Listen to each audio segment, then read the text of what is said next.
2 de mayo de 1945. Los restos de los cuerpos de Adolf Hitler y su esposa Eva Braun yacen en una tumba en el jardín de la Cancillería del Reich. El régimen nazi ha sido derrotado. Pero para los supervivientes del nazismo, la búsqueda de sus pertenencias y bienes robados no ha hecho más que empezar. Fue uno de los mayores robos masivos de la historia. Fue organizado por el Estado nazi. Trataron de conseguir todo lo que pudieron, especialmente de los judíos. Hay que pensar en las propiedades judías y en su dinero. Se lo quitaron todo. En la actualidad hay gente que sigue luchando para recuperar las obras de arte que les pertenecen, para que se le devuelva a la gente todas las propiedades que les fueron usurpadas. No fueron solo las pertenencias y propiedades lo que desapareció. Muchos de los criminales de guerra también se esfumaron de repente. Hubo toda una red clandestina que se creó con el fin de ayudar a escapar a los nazis de alto perfil. Muchos volvieron a llevar una vida normal después de la guerra. Las sentencias fueron muy indulgentes y los indultos se gestionaron rápido. Muchos de los que financiaron a Hitler o utilizaron mano de obra esclava durante la guerra recibieron un simple tirón de orejas, mientras que millones de sus víctimas siguen buscando justicia, incluso hoy en día. Si quiere saber dónde está el oro nazi, solo tiene que ir a Zúrich y buscar bajo las calles. El oro de Hitler. Episodio 4. Posguerra e injusticia. Europa, 1945. El poderoso Reich de los 1000 años se encoge bajo el avance de los aliados en ambos frentes. Detrás de las líneas enemigas, los bombardeos aliados desmoralizan a las tropas y a la población alemana.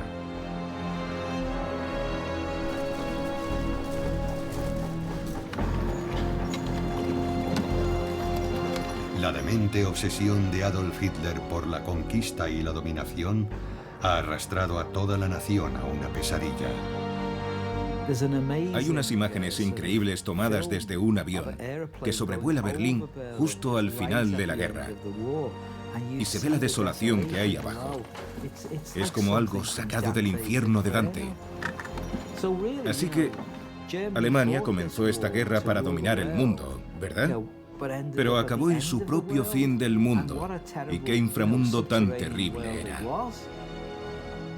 La gente no tiene casa, son refugiados. Hay refugiados por todas partes. Y también hay tropas en retirada. Es una situación muy complicada, muy caótica, muy violenta. Es un momento en el que la gente puede ocultar cosas si quiere. Pero mucho antes de la batalla final por Berlín, los nazis ya habían ocultado las riquezas que habían robado a sus millones de víctimas. El 6 de abril de 1945, la policía militar estadounidense detiene a 2 mujeres que han roto el toque de queda en los alrededores de la localidad de Merkers, al noreste de Frankfurt. Como las 2 mujeres son francesas, los americanos deciden llevarlas a su puesto de mando para buscar a alguien que hable francés. Allí, descubren que una de ellas está embarazada y necesita ver a un médico, por lo que deciden llevarlas al pueblo. De camino a Merkers, al pasar por la mina de sal de Kaiseroda, una de las mujeres hace una sorprendente revelación a los soldados estadounidenses. Entonces, una de estas mujeres les dice: «¡Oh! En esa mina de allí hay unos tesoros increíbles». Estos 3 soldados americanos informan a sus superiores. Y cuando entran en la mina, es como la cueva de Aladino. Dentro de la mina, los militares estadounidenses encontraron más de 8.000 lingotes de oro, además de miles de bolsas y cajones repletos de dinero, monedas y otros objetos de oro, plata, platino y obras de arte de un valor incalculable. Los soldados han descubierto un fabuloso tesoro de joyas, plata, dinero, lingotes de oro y obras de arte. El botín acumulado durante 5 años de guerra. En los meses siguientes, se harían hallazgos similares por toda Alemania y sus territorios ocupados, sobre todo obras de arte. Otros bienes iban a ser más difíciles de encontrar, ya que muchos nazis de alto rango consiguieron llevarse el dinero y los tesoros robados a países neutrales. Había otros países donde enviar el dinero nazi, ya que podían terminar siendo buenos sitios donde esconderlo. Argentina era uno de estos lugares. Y otro lugar elegido era España. Una gran cantidad de dinero se envió allí, yendo a parar a grandes holdings que en esencia lo que hacían era lavar dinero para los nazis. Sudamérica resultó ser muy acogedora y hospitalaria para los criminales de guerra nazis huidos. Había grandes comunidades alemanas que estaban allí desde el siglo XIX, así que eran buenos sitios para pasar desapercibidos. Eichmann consiguió escapar a Argentina, Joseph Mengele logró escapar a Sudamérica y al final acabó en Brasil. Klaus Barbie, por ejemplo, terminó en Bolivia. Y no fue solo en Sudamérica. Fue en muchos casos en los Estados Unidos. Juan Domingo Perón y su esposa eran fascistas. Les gustaban los nazis. Y creo que Argentina no declaró la guerra a la Alemania nazi hasta un mes antes de que terminara la guerra, solo para que pareciera que estaban del lado correcto. Fue una jugada bastante cínica. Y seguía habiendo otros muchos dictadores por ahí. Que Hitler hubiera muerto no significaba que el fascismo hubiera muerto. Estaba Salazar en Portugal y Franco en España. Había regímenes muy dictatoriales en Oriente Medio. Había muchos lugares en el mundo donde un nazi iba a sentirse como en su casa si ya no podía vivir en Alemania o en Austria. Los nazis que huían tomaban rutas de escape diferentes y secretas que llegaron a ser conocidas como las líneas de ratas, siempre llevando consigo todo el botín que podían transportar.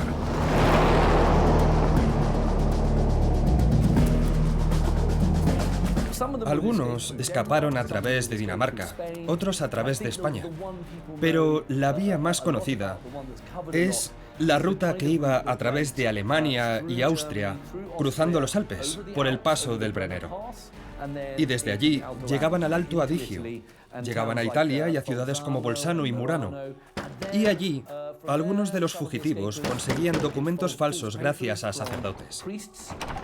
Y a continuación se dirigían a Roma, donde obtenían más documentos falsos, o podían ir a Génova. Y en Génova se subían a un barco con un pasaporte de la Cruz Roja bajo un nombre falso. Al final de la guerra, el Comité Internacional de la Cruz Roja emitió cientos de miles de salvoconductos para supervivientes de los campos de concentración, exprisioneros de guerra, deportados, trabajadores forzados y otros civiles que no tenían documentos de viaje válidos. En muchos casos, los criminales de guerra nazis robaron o falsificaron estos documentos para poder escapar. Incluso elementos corruptos del Vaticano conspiraron para redirigir estos salvoconductos de la Cruz Roja a los nazis que huían. Muchos nazis consiguieron desaparecer y se convirtieron en otras personas. Muchos de los judíos que entrevisté y que terminaron yendo a Buenos Aires reconocieron a gente de los campos nazis en los barcos que también iban como refugiados al mismo lugar. No podemos decir que el Vaticano los ayudase como organización. El Papa no indicó en ningún momento que hubiera que ayudar a los nazis a escapar. Pero sí hubo miembros del Vaticano y sacerdotes, e incluso un obispo llamado Luigi Judal, que ayudó activamente a fugitivos nazis a escapar facilitándoles documentación. En los archivos de Santa María del Ánima en Roma, donde el obispo Judal vivía y era rector, hay cartas de dirigentes nazis en las que dicen: por favor, ayúdenos. Se ha dicho que muchos de estos nazis fugados vivieron el resto de su vida protegidos y financiados por una organización secreta conocida como la Organización de los Antiguos Miembros de las SS u Odessa, y que esta organización se financiaba con lo que los nazis habían escondido en el extranjero. Hablé con un nazi, un hombre llamado Erich Priebka, que había sido encarcelado en Roma.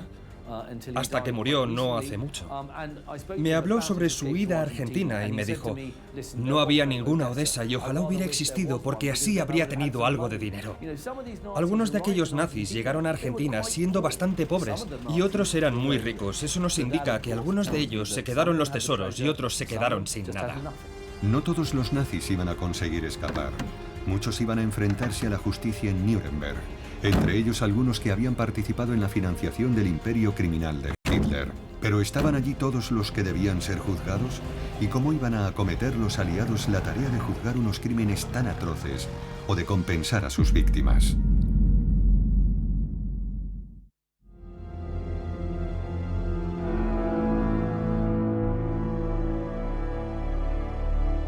En mayo de 1945, los aliados liberaron por error a algunos prisioneros políticos nazis, entre ellos dos importantes nombres del aparato financiero de Hitler, el industrial Fritz Thyssen y Hjalmar Schacht, antiguo director del Reichsbank y cerebro económico del rearme militar de Alemania. Campo de concentración de Mauthausen. Pero poco tiempo después, ambos fueron detenidos de nuevo y acusados de crímenes de guerra. Nuremberg, 20 de noviembre de 1945. El mundo entero tiene los ojos puestos en uno de los juicios más anunciados y esperados de la historia de la humanidad. 22 de los mayores líderes nazis iban a ser juzgados por crímenes contra la humanidad.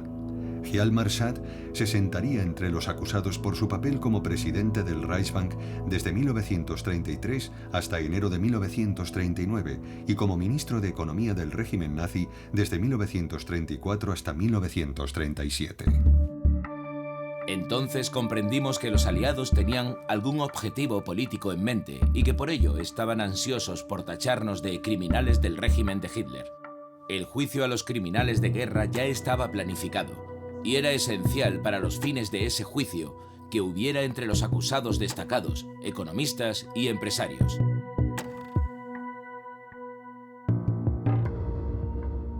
Se sospechaba que Schacht había facilitado la guerra de agresión de Hitler y había sobradas razones para suponerlo.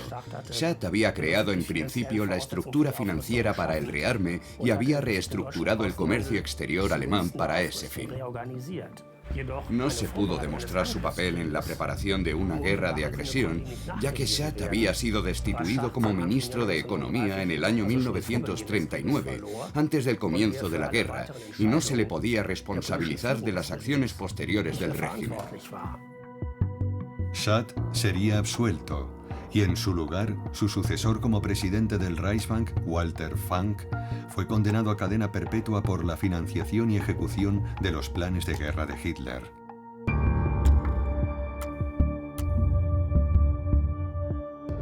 Durante el juicio, Hjalmar Schacht se encontró con el hombre que lo había introducido en las altas esferas del partido nazi, Hermann Göring.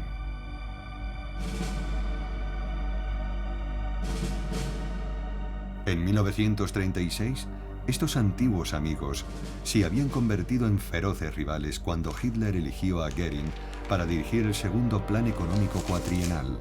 Su rivalidad acabaría con la dimisión de Schacht como ministro de Economía y su destitución como presidente del Reichsbank. Al final de la guerra, Göring, como Schacht, había perdido el favor del Führer y se había abandonado a sus adicciones a las drogas y otros excesos. En la cárcel en Nuremberg, Göring se desintoxicó de las drogas y disfrutó de su papel de líder nazi de mayor rango. Personalmente siempre había considerado a Göring como el peor de los acusados, debido a su origen acomodado y a su posición privilegiada. Pero en el juicio de Nuremberg demostró un gran valor, tanto en su comportamiento como en sus exclamaciones entre dientes. El papel de Göring en el rearme del Reich y su responsabilidad en el expolio de las empresas donde se forzó a trabajar hasta la muerte a miles de personas acabó con su condena a la horca.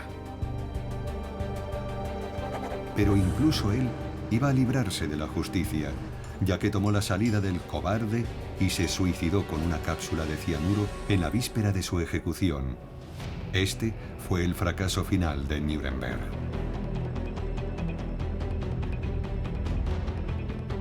Mi punto de vista sobre los juicios de Nuremberg es que trataron de limitarlos todo lo que pudieron.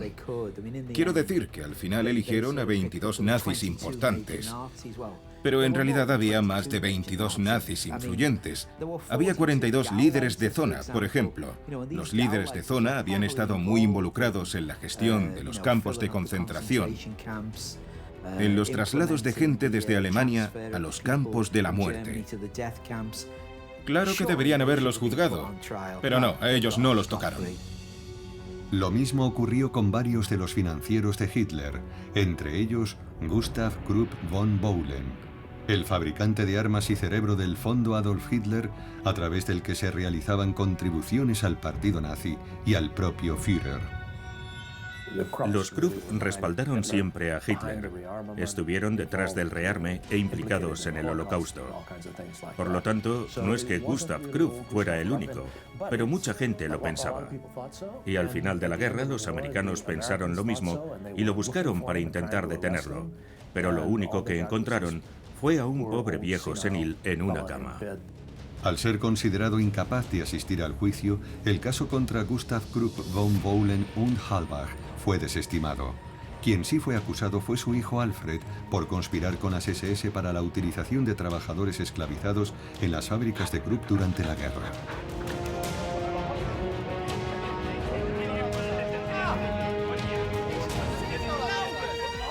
Entre el 9 de diciembre de 1946 y el 13 de abril de 1949, los aliados llevaron a cabo 12 juicios más en Nuremberg, en los que se procesó a los industriales alemanes por su colaboración con los nazis.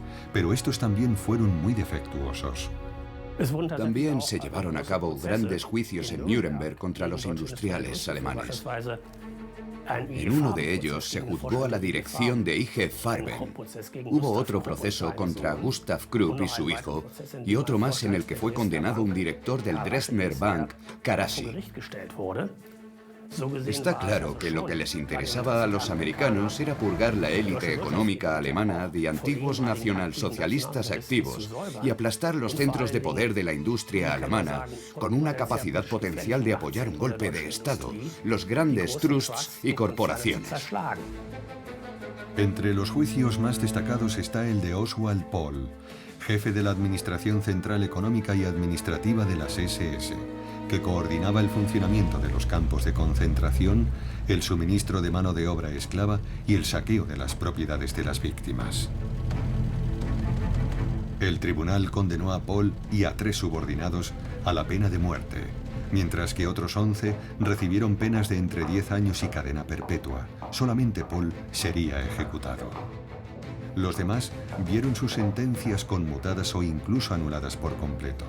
No fue el caso del desafortunado Pohl, que fue ahorcado el 7 de junio de 1951. Fue una de las últimas personas ahorcadas como resultado de los juicios de Nuremberg. Después de aquello, los aliados adoptaron una política más indulgente y tolerante. Así que en realidad no se castigó a muchos altos cargos de las SS después de la guerra.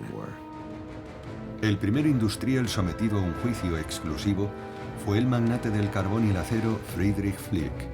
El 19 de abril de 1947 fue acusado de crímenes de guerra y crímenes contra la humanidad por el uso de mano de obra esclava, junto con el robo de recursos en los territorios ocupados.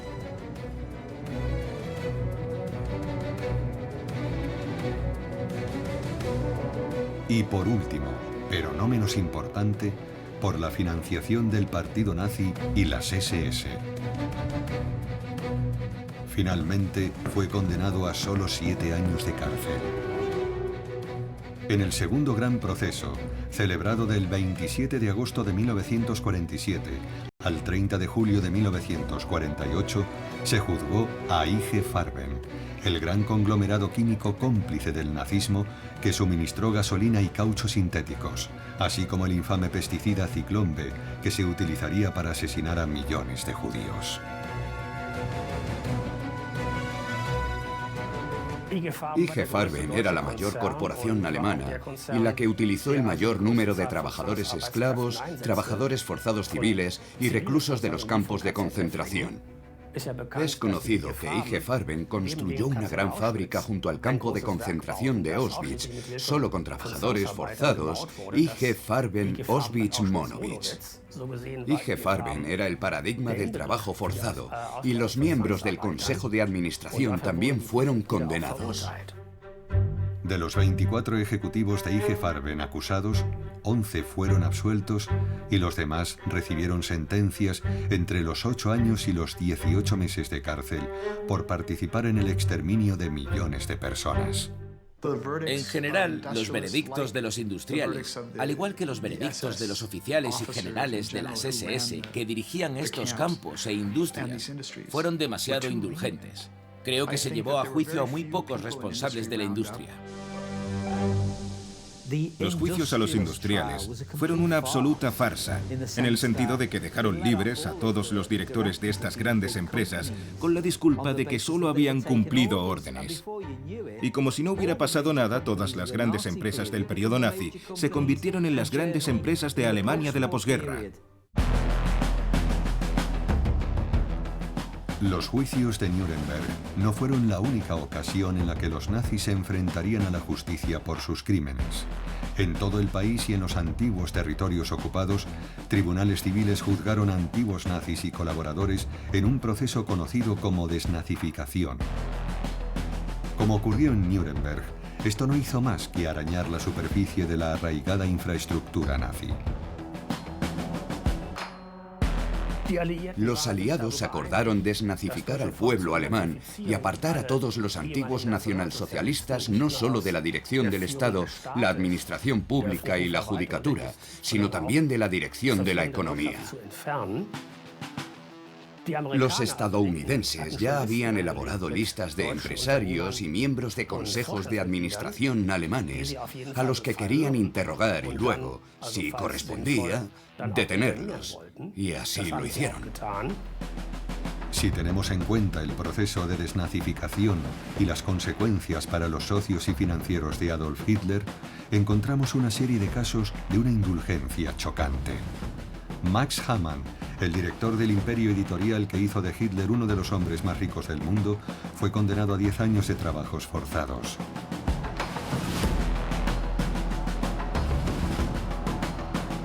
Sería liberado después de solo 5. El fotógrafo personal de Hitler, Heinrich Hoffmann, con quien el Führer ganó millones en derechos de autor y que comerció con obras de arte saqueadas, fue condenado a solo 4 años de cárcel.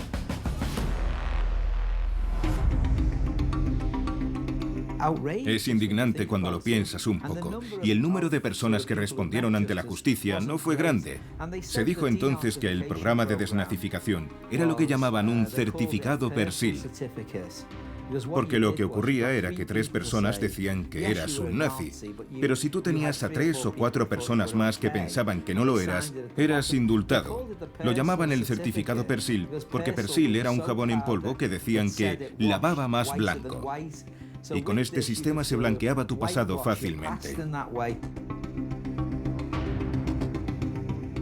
Hoffmann se convirtió en un ejemplo del cinismo y la ineficacia con que las autoridades de posguerra llevaron a cabo la desnazificación. Poco antes de fallecer, a los 72 años, recuperaría una parte considerable de su colección de arte robado. Algo similar ocurrió con numerosos industriales y empresarios que apoyaron y financiaron el régimen nazi. A partir de 1947, se tomó la decisión de reconstruir la industria alemana a largo plazo. Y aunque se sustituyó a algunas figuras importantes, los directivos de segunda fila por lo general no se vieron afectados en absoluto por la desnazificación, por lo que pasaron a ocupar los puestos que habían quedado vacantes. El 11 de septiembre de 1949, el presidente Harry S. Truman nombró a John J. McCloy alto comisionado de los Estados Unidos para la Alemania ocupada. McCloy puso en marcha indultos masivos para distintos criminales de guerra nazis, cuyas sentencias fueron conmutadas o anuladas, entre los que se encontraban la mayoría de industriales juzgados en Nuremberg.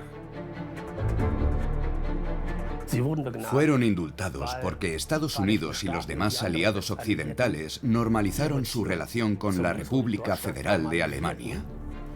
Y luego, como contrapartida de esta normalización y del inicio del rearme de la República Federal y la reintegración de Alemania en un sistema de tratados consolidado, también accedieron a liberar a los antiguos nazis que seguían encarcelados por los aliados.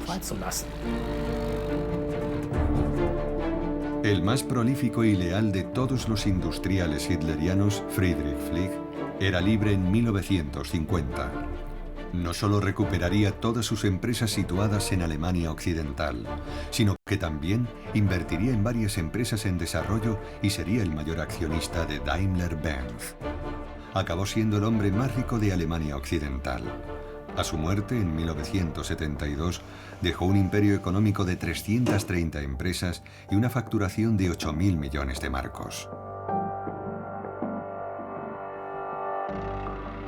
Alfred Krupp también fue indultado en 1951 y recuperó parte de sus industrias confiscadas. Recobró su fortuna personal y reconstruyó el imperio de su familia. Incluso creó una fundación que lleva su nombre y que incluyó en su consejo al banquero Hermann Joseph Abs. Uno de los presidentes del Deutsche Bank durante la guerra, Abs fue responsable de la arianización de empresas confiscadas a propietarios judíos. Nunca fue procesado por sus crímenes e incluso conservó la presidencia de estas empresas.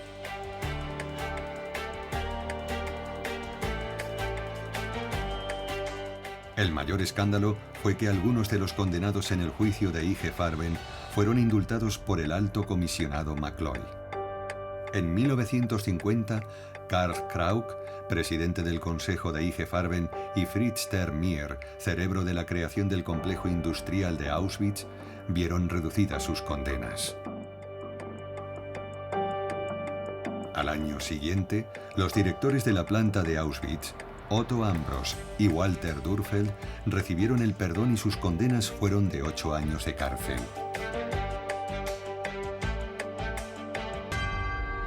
Al igual que Flick y Krupp, casi todos los criminales de guerra de IG Farben se reincorporaron al mundo empresarial alemán de la posguerra en puestos importantes.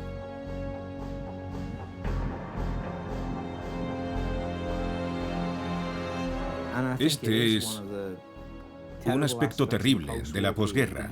Teníamos tanta prisa por reactivar económicamente a Alemania Occidental que miramos hacia otro lado, ante los que habían dirigido aquellos negocios y habían estado implicados en el régimen de Hitler. Esos hombres habían usado trabajo forzado y esclavo. Las filiales americanas en Alemania Opel GM y Ford Werk también habían usado mano de obra esclava en la guerra. Insistieron en que no habían tenido control de sus filiales alemanas. Ambas iban a hacer lo posible por conseguir los beneficios generados en Alemania durante ese periodo. Ford y General Motors se encuentran con un problema al final de la Segunda Guerra Mundial. Tienen beneficios que se han acumulado en las plantas de Opel y Ford Werk en Alemania. Otro problema es que el marco alemán tiene un tipo de cambio muy desfavorable frente al dólar estadounidense. Entonces, ¿cómo pueden llevarse esos beneficios a Estados Unidos desde el punto de vista político o económico? En los años 50, tanto Ford como General Motors intentan repatriar sus beneficios, pero perdiendo dinero en el cambio. Además de embolsarse los beneficios de la guerra, ambas empresas reclaman compensaciones por los daños sufridos durante la guerra en sus fábricas alemanas. Pero con cinismo supremo, tanto Ford como General Motors pidieron al gobierno de los Estados Unidos compensaciones por daños de guerra en sus fábricas. Piden compensaciones por los daños que habían causado los aliados a sus empresas en el Tercer Reich. General Motors, de hecho, lo consigue. El gobierno estadounidense les paga una indemnización de más de $30 millones por los daños sufridos. Ford pidió lo mismo, pero 20 años después del final de la guerra, el gobierno americano, en este caso, solo le dio $1 millón como compensación. Aunque los aliados dejaron escapar a los industriales y financieros alemanes, rastrearon bien las enormes riquezas y bienes nacionales robados por los nazis. Al final de la guerra, los servicios de inteligencia diseñaron un plan para recuperar el botín nazi robado en países neutrales, bautizado como Operación Puerto Seguro. La Operación Puerto Seguro fue una operación encubierta dirigida por la Oficina de Servicios Estratégicos de los Estados Unidos, precursora de la CIA, con el fin de combatir el lavado de dinero que los nazis llevaban a cabo por el mundo. A través de esta operación, los aliados recuperaron parte de los bienes robados por el Reich y desarrollaron un programa de restitución controlado por la Comisión Tripartita del Oro. La Comisión Tripartita del Oro se creó para redistribuir y devolver lo que habían robado los nazis. Pero los países que tras la guerra entraron en la esfera soviética sufrieron un nuevo castigo, porque su oro no volvió a ellos. En algunos de estos casos no se les devolvió hasta la década de 1990, por los cambios geopolíticos.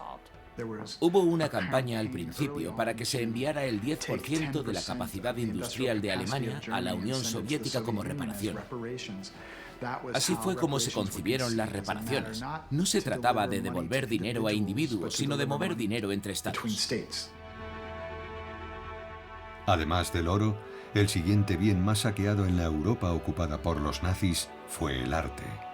Los ejércitos aliados crearon durante la guerra unidades especiales para proteger los bienes culturales expoliados, registrándolos con la ayuda de los museos y los individuos víctimas de los robos. Al principio tuvieron un éxito relativo, pero hubo una parte muy considerable de aquel arte, sobre todo pinturas, que ya no se pudo encontrar y que se han dado por perdidas. Hubo algunos casos en los que los soldados americanos se llevaron algunas obras de arte, pero también hubo casos en los que aquellos depósitos de arte habían sido saqueados por los alemanes en los últimos días de la guerra. Dado que lo escondieron los nazis y después se pudo recuperar parte, no sabemos cuánto desapareció. Pero lo que sí sabemos es que había muchas obras de arte. Hay muchos museos y galerías de toda Europa que tienen un espacio vacío donde antes había una obra de arte. De hecho, sigue habiendo gente hoy en día que está comprando y vendiendo arte robado por los nazis en secreto. No nos equivoquemos, es una actividad criminal, pero no tengo ninguna duda de que hay gente muy mala por ahí que sigue comerciando con bienes robados por los nazis. Pero serían las víctimas del nazismo las que encontrarían los mayores obstáculos para recuperar sus legítimos bienes y posesiones en la posguerra.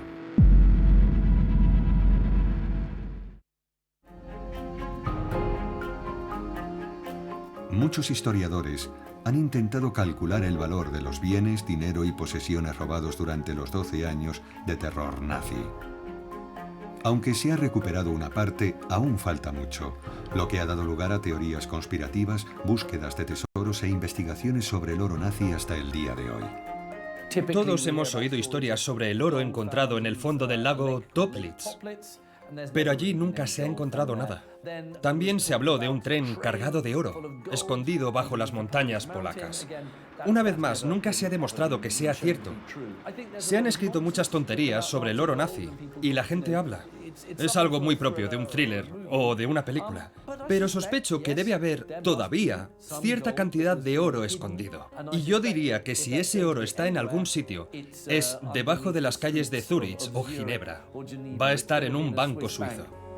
Suiza jugó un papel crucial en el saqueo de arte y posesiones durante la Segunda Guerra Mundial. El secreto del sistema bancario suizo permitió al régimen nazi blanquear gran parte del oro y divisas robados a sus víctimas.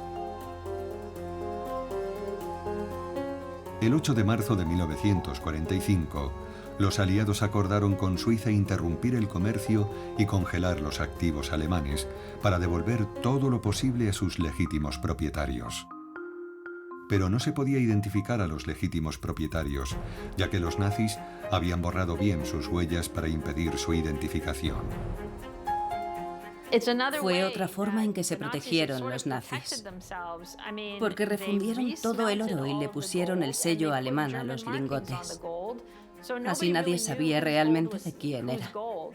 Al final de la guerra, cuando sus herederos trataron de reclamar, los bancos les pidieron un certificado de defunción que demostrase que los beneficiarios finales habían muerto.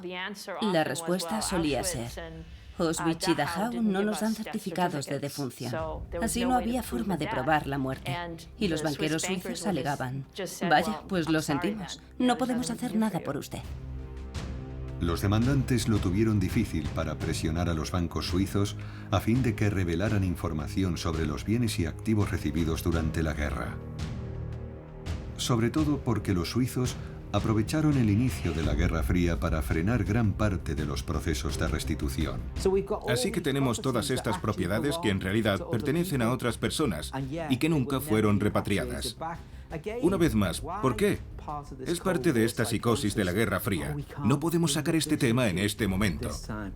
Ahí están esas propiedades judías, ese dinero, todo lo robado en ese periodo. Es un verdadero escándalo. Y es un escándalo que no fue reparado. No fue hecho en el periodo de la posguerra. Después de la caída del muro de Berlín en 1989, se desclasificaron millones de documentos relacionados con la Segunda Guerra Mundial que arrojaron nueva luz sobre la participación de instituciones bancarias y multinacionales en el entramado financiero de Hitler. No fue hasta más tarde, durante el mandato de Clinton, cuando hubo una iniciativa seria para que las industrias individuales pagaran reparaciones a las antiguas víctimas individuales que habían estado viviendo como supervivientes durante los últimos 20 o 30 años. Aún más tiempo cuando ocurrió esto, en los 90. Aquello fue el principio de una nueva fase.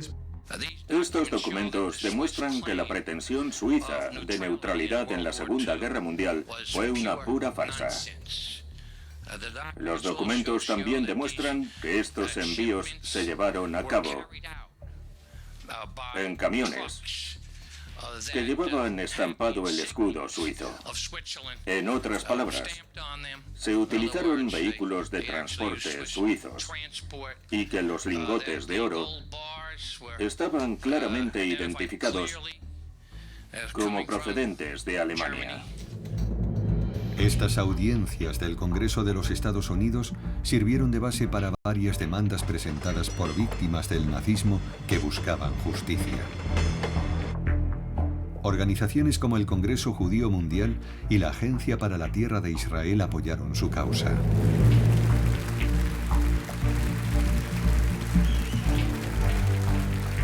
No hay ni una sola razón en el mundo para que un dólar, un shekel, una libra esterlina, un franco estén en cajas fuertes y en cuentas de los bancos cuando no les pertenecen. Cada moneda que pertenece a los judíos debe ser devuelta a los judíos individuales y al pueblo judío. Bajo la presión de las organizaciones, las autoridades suizas anunciaron una comisión para investigar y revelar sus actividades bancarias durante el periodo nazi. Ahora queremos saber la verdad y actuar en consecuencia. Y si tenemos que levantar el secreto bancario para estos casos durante 5 años, lo haremos.